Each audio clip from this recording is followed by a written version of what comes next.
这个太好了，啥运气在这里挖这么好一个手把件，飞天了这个，这么好一个，我都不敢洗。真的非常棒了这个，是不是很可以？开玩笑，我来给你们洗好不好？洗一下，不怕洗，这个不怕水洗的。我操，这个牛逼啊！这个真的牛逼啊！这个一点都不怕水洗。挖鱼的路上，每个人都是沿着这个河道，在这个河道里面寻宝、寻大白鱼、寻长白。没有固定的位置挖鱼了，我们就随着这个河道一直往下游，慢慢捡。遇到好的摊儿就挖2撮。刚刚走到这里，看到了一个大货，朋友们，这个还带膛的，跳起来看一下，有点牢固啊，这个地方。好大呀，这青白啊，青白吗？耶，洗一下这个料子，这么大一个。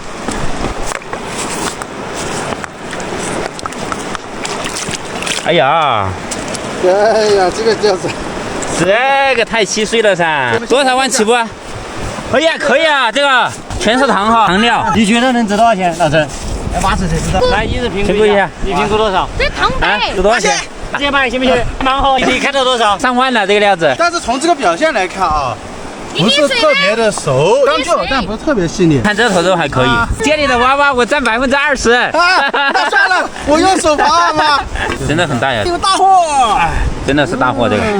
这也挖得到，还挺大的。见证奇迹的时刻到了。我不看了，我走了。摆件儿啊，对，当摆件可以。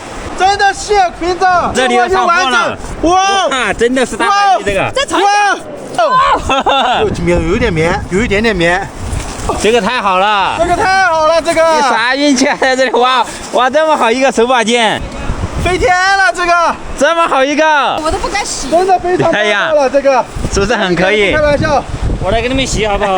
洗一下，不怕洗，这个不怕水洗的。我操，这个牛逼啊！这个真的牛逼啊！这个一点都不怕水洗。看一下，可以的，就有那么一点点嘛，有点绵，这很好的了。这个不是棉的，这个不是棉，撞击的，是撞击的，不是棉啊，是大白玉一个。哦呦，这个太好了，太好了。切了。到了，下班。哇，这个料子可以了。对了，这是下一个更好。这个多少钱？这个预估多少钱？这个料子？我要到传家宝。你看，你把它挖了一刀，损失500块，这还挖了一撮，损失1000，几千块钱有了吧？完整的手把件一个，太好了。